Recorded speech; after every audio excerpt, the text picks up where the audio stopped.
Hello everybody and welcome to a new video. This time I want to talk about the new and up and coming release of the Nintendo Switch on the 3rd of March. Well, I have two minds about this machine, and what I wanted to do was to tell you about a few negative things, what I think might be negative for the Switch, and a few things that are positive for the Switch. I will get the negative stuff, the negative Nancy talk out of the way first, because I prefer to be more upbeat, so I can leave you with a positive feeling with the plus points. A few negative things. First of all, storage space. You gotta make more cost. The price of the system is already quite high compared to Microsoft's and Sony's current release machines. Even with the higher price, you need to buy micro SDXC cards. So you can, if you prefer, because you can also buy the games on card, but if you want to download the games via the eShop, which I think is preferable. I love how I have my downloaded games on the 3DS and I can just select the game and play instead of needing to have a huge collection of games. There are a few things that can be different. For instance, for me, most games I buy download from the eShop, but when I want to actually collect a game, then of course I prefer to have the real game, like Sega's arcade gallery for the Nintendo Game Boy Advance and the newer Sega 3D Classics on the 3DS. I have the download version and the solid version in a cartridge, so I have them both for, of course, collective means. Okay.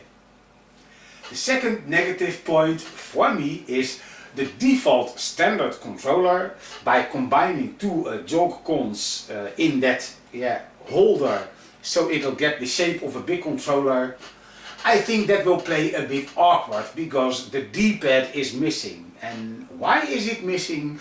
Because both Joy-Cons can serve as two controllers for one system, so you can play a multiplayer game on that single screen, which of course is not a negative point, this is positive of course, but to make the Joy-Con in a way that you can have both the same controllers, the D-pad is now replaced with 4 individual buttons. I don't know what it will do for fighting games.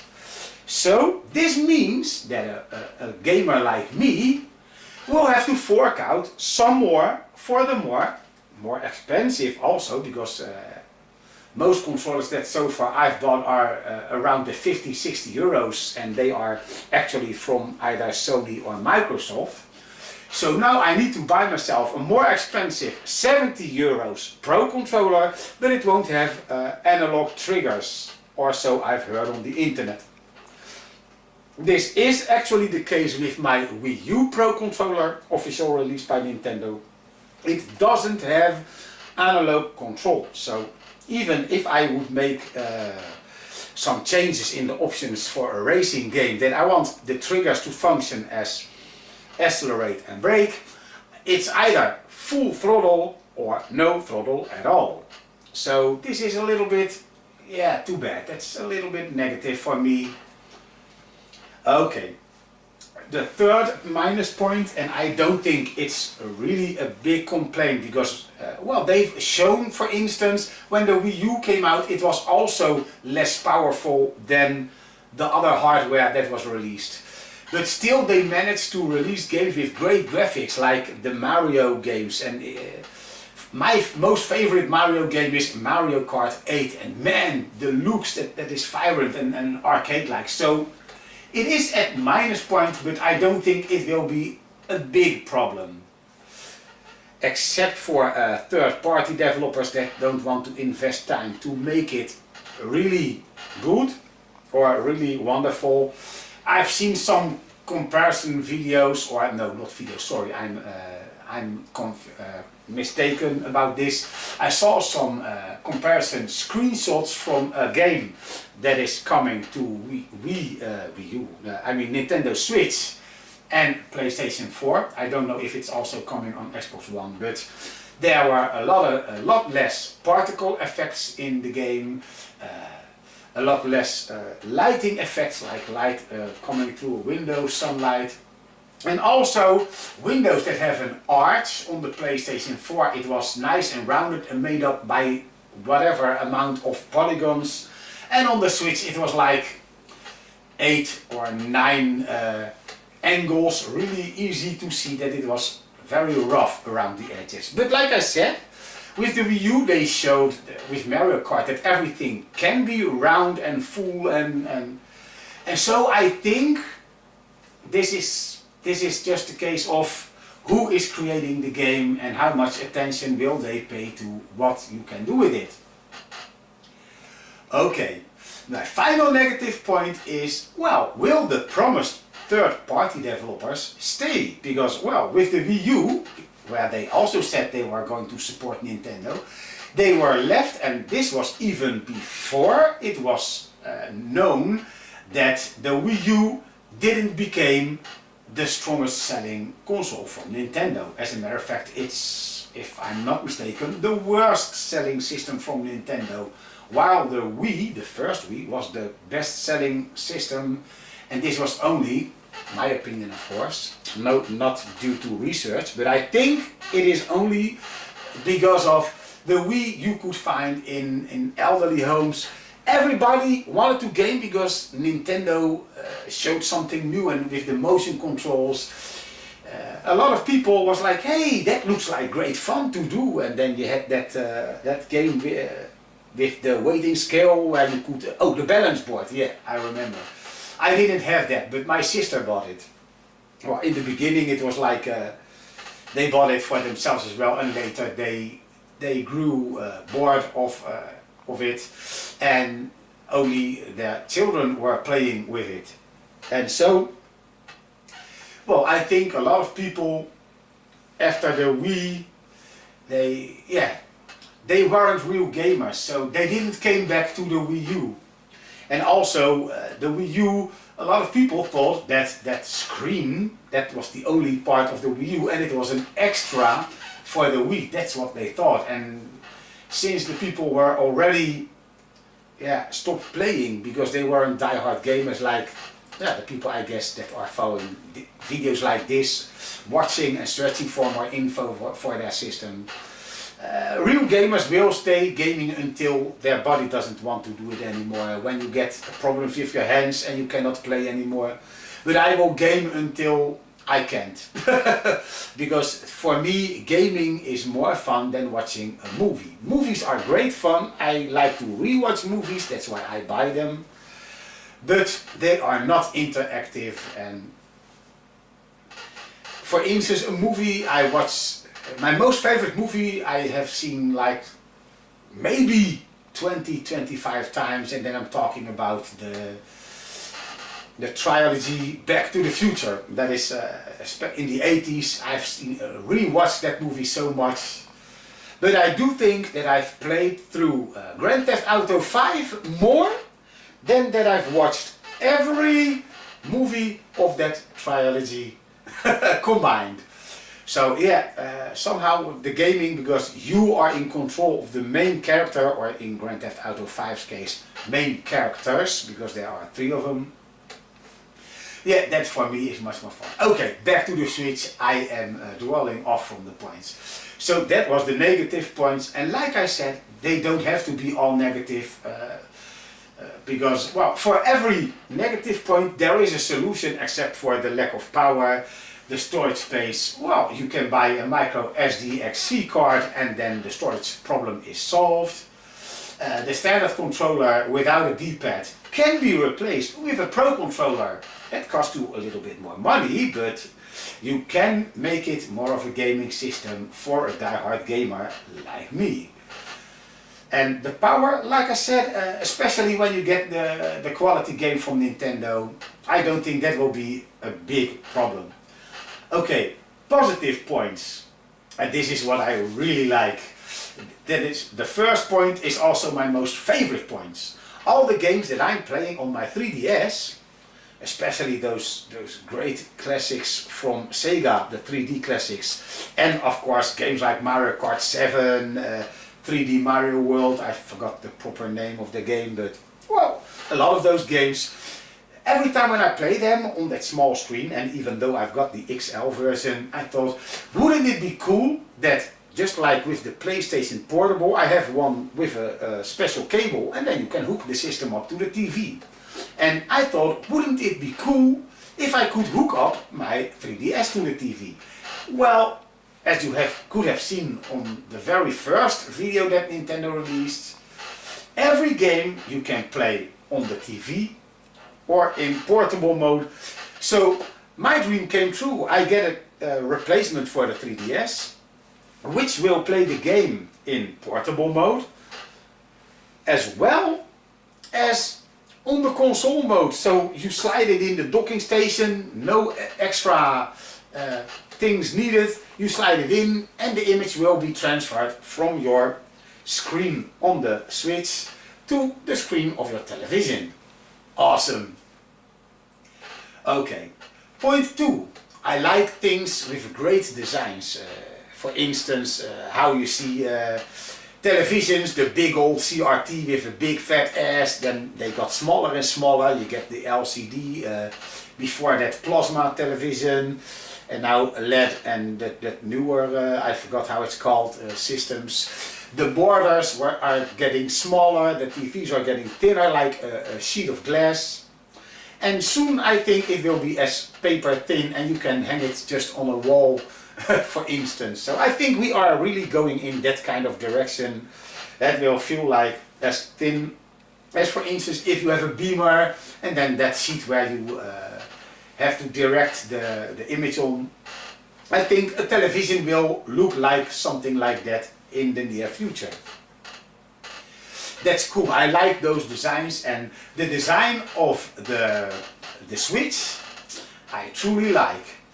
Especially the simplicity of how you get the system into the docking station, and like I said, a negative thing without having a D-pad. The positive thing is you get a nice and ergonomic design. It looks nice and solid. I haven't had it in my hands, but I've seen a lot of videos of people, gamers, that experienced the Switch for the first time, and just about everyone that I've seen responded with, it feels solid. Because one of my worries was, after seeing the first video of the Switch, that the hooking up of the controllers and getting it off, I thought, you know what, it may be a weak point and I'm afraid it will break soon.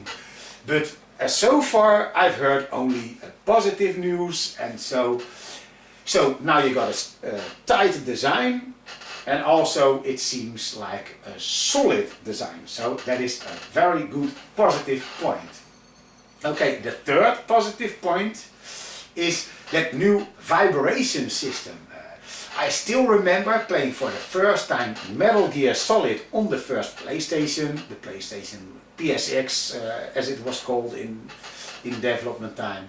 When I for the first time played that game, and you had your teaching level over, sneaking, and then you get into that elevator, and then you get to see the title Metal Gear Solid, and then you get above the ground in the snow where there was a chopper waiting to lift off. And when you were standing next to the chopper and it lifts off, by the vibration it gave you the impression of that you were being hit by the airwaves of the I don't know, the rotor blades, because yeah, sorry, English isn't my main language, so sometimes I have to think about how you describe it. The rotor blades, they create a downwards aimed airflow, and that makes you vibrate, and that the controller gave a nice, it made you more into the game, as if you were that person, because you were feeling the air pressure of the rotor blades of the chopper. I think this will be even more amazing with the Switch, as they shown in the second demonstration video that I've seen from the Switch from Nintendo themselves, where they explain that you can actually feel weight, as if you got like 1, 2 or 3 ice cubes in a glass and you feel them moving about. This can make, if it's being properly used and if it's really true, because I haven't felt that demo, and I hope this demo will be available in the shops when the Switch is available, that I can try this out with the feeling of the ice cubes in the glass, to see how Nintendo implemented it, to see if when third-party developers are going to use that function, will they make it just vibrate like an Xbox One or PlayStation 4 controller, or will they also take the trouble and really dive into that new system that Nintendo created? Because just like with the Wii U third-party games, there were a few that made great use of the extra features, but a lot of them just ignored it and made the game. Even Nintendo themselves, they made games like, for instance, one of my favorite, again, Mario Kart 8. You could play this with a Pro controller without looking to that extra screen you had, and you still had the full Mario Kart 8 experience. And so that extra screen was a little bit redundant and clumsy and too big. I think this will be improved with the Switch. Okay. Well, and another positive point, just like I said as a final negative point, if the third-party developers do decide to stay and give the Switch a chance, we will have more games on the Switch. Because not only all Nintendo games are great on a system. For instance, now I'm going back to the Wii U because that's where I have experience with, I still have my Wii U. Also, third-party developers can make brilliant games, making good use of whatever the system they are developing for. For instance, Lego City. I don't know if it's the full name, like, or was it Undercover? I don't know, because I've also got the game for the 3DS. There was only one negative point on Lego City on the Wii U, and that is the loading times when you drive from one area to another, and the areas weren't that big to begin with. So, but that's the only negative thing. The positive point about that game was it played superb. It was like Grand Theft Auto in Lego humor and gameplay. And of course the open cities, it's colorful, but also they made good use of the extra features. I still remember, and this is how much that game impressed me back in the day when I first played it. There was a mission that you had to scan a building, and that you did with the big controller in your hand. So that was a game you couldn't play with the Pro controller because you needed that screen. And you'd scan a building looking for conversations, and that gave you a clue to what to do next. So you were actually scanning your surroundings, moving about, and then you see a person chatting, and then you scan that conversation so you can hear it, and that would give you a clue. Either you are listening to a pointless conversation, or you get to hear what to do next. So things like that made their game, and that was not even made by Nintendo themselves, that made the game using all the functions that the Wii U has to offer. So I'm hoping that this game will also be made for the Switch, and of course now it's being released on a cartridge. I hope no loading times will be needed. As a matter of fact, I still don't understand why for instance Grand Theft Auto 5 on the PlayStation 4 and on the Xbox One, the games get fully installed on the hard drive. But on the Xbox 360 you only installed a part, and the rest is played from CD. You know what? I hope that with the Switch we have the option to install games as well. If this is what it takes to remove loading times from huge open games, because this is quite intrusive, and I thought that the last time that I saw it was with Grand Theft Auto Vice City, where you had two parts of the map loaded in memory, one map, one part of the map in one load, and when you crossed over the bridge to the other side, the game had to load. And yeah, you know what, nowadays I don't think it's acceptable anymore.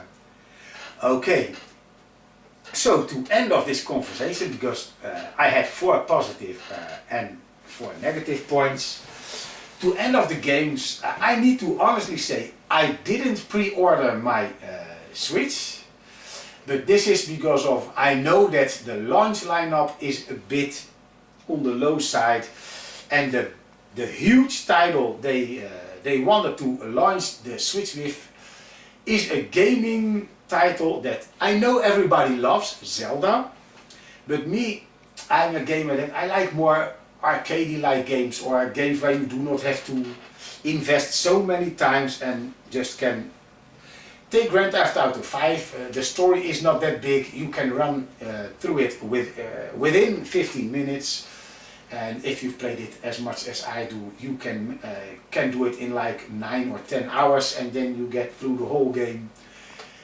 But the most positive thing about that game is you can actually save wherever you are. You don't need to go to your home and sleep in your bed anymore. You can just pull out your phone, quick save, select a save slot and save on the point where you are. When the game is loaded the next time, you will be there. And I think all games should have this system.